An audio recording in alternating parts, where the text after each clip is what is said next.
దినం దేవుని వాగ్దానం. ఈ ఉదయకాల సమయంలో ఈ దినం దేవుని వాగ్దానానికి ప్రేమతో మిమ్మల్ని ఆహ్వానిస్తూ ఎలా ఉన్నారు? నిన్న అద్భుతంగా డోన్ సభ జరిగింది. ఇది రెండో రోజు. మీ కుటుంబాలతో రండి. దేవుడు ఎంతో మంది జీవితాలు దర్శిస్తున్నాడు, ప్రేమిస్తున్నాడు. నంద్యాల డోన్లో చుట్టుపక్కల ప్రాంతాల వారందరూ పాలు పొందండి. ఉదయకాలం 5 నుంచి 6 వాగ్దానము, ప్రార్థన, ఈ లైవ్ చూడండి, ప్రేయర్లు ఏకీభవించండి. మనందరం కలిసి ప్రభు రాజ్యం కట్టడానికి కదండి మనం ప్రార్థన చేసేది, దేవునితో గడిపేది. ఆయన తప్ప మనకెవరున్నారు? ఆయన కృప లేకపోతే మనం బ్రతకలేము. యేసయ్యతో మన జీవితం ఉండాలి. రక్షణ, మారు మనసు, పాపక్షమాపణ, నిశ్చయమైనటువంటి జీవితం కలిగి ఉండటానికి దేవుడు మనకిచ్చే అవకాశం. కాబట్టి ఇస్తున్న అవకాశం దేవుని ఎదుగుటకు. మారు మనసు లేనివారు, రక్షణ లేనివారు, దేవుని బిడ్డల ప్రేమతో మనవి చేస్తున్న యేసుని మీ హృదయంలో చేర్చుకోండి. ఆయన రక్షకుడు, దేవుడు నీ పాపాల నిమిత్తం మరణించి తిరిగి లేచాడు, మరలా రాబోతున్నాడు. యేసయ్యను నమ్ముకుంటే నీకు ఆశీర్వాదం, శాశ్వత జీవం, ఆయన నిత్య జీవాన్ని నీకు ఇస్తాడు.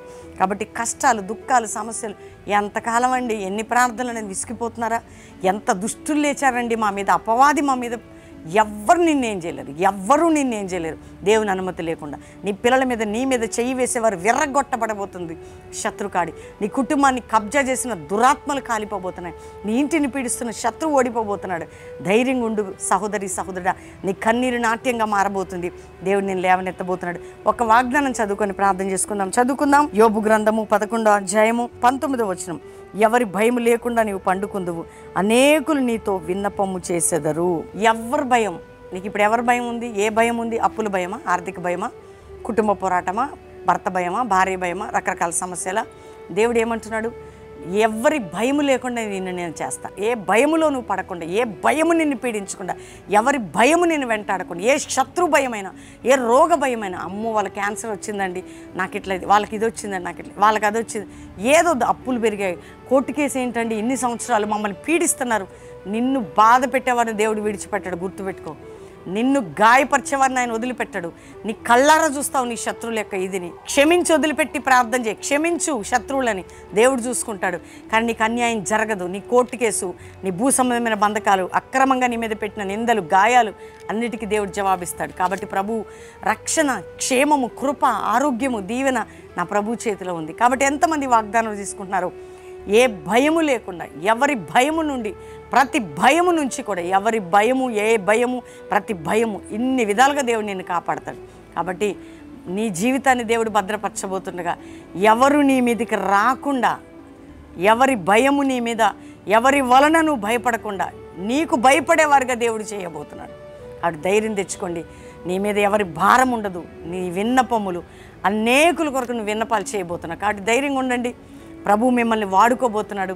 ప్రతి భయం నుండి నిన్ను విడిపించి నీవు అనేకుల కొరకు ప్రార్థన చేసే పాత్రగా నేను చేయబోతున్నాడు. కాబట్టి అనేకులు వచ్చి వారి విన్నపాలు నీకు చేస్తారు. అనేకులకు ఒక బ్లెస్సెడ్ ఉమెన్గా, బ్లెస్సెడ్ అంటే ఒక మంచి ఆత్మీయుడిగా, ఆత్మీయురాలుగా దేవుడు ఒక సేవకునిగా నేను ఉంచబోతున్నాడు. ఎవరి వలన వచ్చే పోరాటం నీ మీద పడకుండా దేవుడు చేయబోతున్నాడు. కాబట్టి ధైర్యంగా ఉండండి. నేనైతే ఒకటి నమ్ముతున్నాను. ఈ వాక్యం చదువుతున్నాడు, ఈ మాట చెప్తున్నప్పుడు మమ్మల్ని శత్రువు ఎంత లేచి దేవుడు వాటిని అణగదొక్కబోతున్నాడు. కాబట్టి ఈరోజు నీవు అనేకులకి ఆశీర్వాదకరంగా ఉండే విధంగా ప్రతి భయము నుంచి నిన్ను విడిపించి అనేకులను ఆశీర్వాదకరంగా నిన్ను ఉంచేదను. అందరు చెప్పండి, ప్రతి భయము నుంచి, ప్రతి భయపడే శోధన నుంచి. నాకు ఈ మాట ఎందుకో మాటి మాటికి రిపీట్ చేస్తున్నాను, ఎందుకో తెలుసా? ఒక బలమైన ఆ వాక్కు నాలో రిలీజ్ అవుతుంది. ప్రతి శోధన అనే భయము నుంచి విడిపించి నిన్ను ఆశీర్వాదకరంగా చేసేదను. మళ్ళీ చెప్పండి, ప్రతి శోధన అనే భయం నుంచి నిన్ను విడిపించి నిన్ను ఆశీర్వాదకరంగా ఉంచేదను, చేసేదను. ఆమెన్. కాబట్టి అందరం ప్రార్థన చేసుకుందాం. దేవునికి థ్యాంక్స్ చెప్పండి. డోన్ సభలు మిస్ కాకండి. ఈ 5, 6, 7, 8, అంతేకాకుండా 8, 9, 10 బెల్లంపల్లి ఉజ్జీవ సభలు ఎక్కడి నుంచైనా మీరు పాలు పొందొచ్చు, గొప్ప కార్యాలు చూడొచ్చు. ప్రార్థన చేసుకుందాం. తండ్రి, ఉదయకాలం ఎంతమంది వాగ్దానం రిసీవ్ చేసుకున్నారు? రక్షణ లేని వారికి రక్షణ, మరణ భయం, రోగ భయం, వ్యాధి భయం, కోర్టు కేసు భయం, అప్పుల భయం, శాపం అనే భయం, నిందలనే భయం, అబద్ధములనే మోసం అనే ప్రతి భయపడే ఇన్సిడెంట్, ఆ శోధనని భయం నుంచి విడుదల పొందాలా ప్రభా. శత్రువు వారి ప్రతి కుటుంబంలో ఓడిపోవాలా, దుష్టుడు లయపరచబడాలి. కల్వరి మినిస్ట్రీస్లో వాని రాజ్యం కూలిపోవాలి యేసు నామములో. అయ్యా, ఎవరెవరు ఏ శోధనలు, ఇతర దేశాల్లో మా ప్రతి ఒక్కరికి భయము, శోధన తొలగాల. ప్రపంచ దేశములను ఆయన రక్షణ పొందాలి. భారతదేశం రక్షించాలి. దీవించబడాలి. ఈరోజు మ్యారేజ్ డే కుటుంబాన్ని బ్లెస్ చేస్తూ, బర్త్డే బిడ్డలు దీవిస్తూ వారు ఆశీర్వాదకరంగా ఉందరుగాక. కల్వరి మినిస్ట్రీని బ్లెస్ చేస్తున్నాం. సేవకుల్ని, సంఘాలని, దైవజనులు దీవించబడే వారు గొప్పవారు కావాలి. అయ్యా, ఎవరెవరి వాగ్దానం రిసీవ్ చేసుకుంటున్నా వారి మీద ప్రతి కాడి వీరికి భయం అనే శోధన నుండి తప్పించి గొప్పవారు ఉన్నట్లు చేసి మీ నామానికి మహిమ తెచ్చుకోమని అయ్యా, మరొకసారి డోన్ మీటింగ్స్, బెల్లంపల్లి మీటింగ్స్, ఇంకా జరగబోతున్న ప్రతి సభల్లోని హస్తం ఉంచమని యేసు నామములో అడుగుచున్నాం తండ్రి. Amen, amen, amen. దేవుని బిడ్డలారని నేను నమ్ముతున్నాను. ఈ వాగ్దానం ప్రతి ఒక్కరు కూడా లైక్ చేయండి, షేర్ చేయండి, మంచి కామెంట్స్ పెట్టండి. Pastor Praveen and YouTube, Facebook అందరికీ పరిచయం చేయండి. అద్భుతంగా డోన్ సభలు జరుగుతున్నాయి. మీరు అందరూ 5, 6, 7, 8 పాలు పొందండి.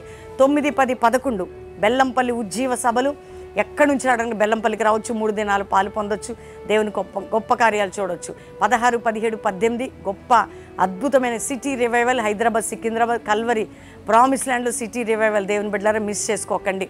ఇవన్నీ నేను ఎందుకు చెప్తున్నానంటే 12, 13, 14 అద్భుతమైన సభలు. ఒరిస్సా ఆ యొక్క ప్రాంతంలో గొప్ప సభలు జరగబోతున్నాయి. ప్రార్థించండి. ఈ విధంగా చాలా ఉన్నాయి. మీ కొరకు మేము ప్రార్థన చేస్తున్నాం. మా కొరకు ప్రార్థన చేయండి. దేవుడు మీ అందరినీ దీవించును గాక. Praise the lord.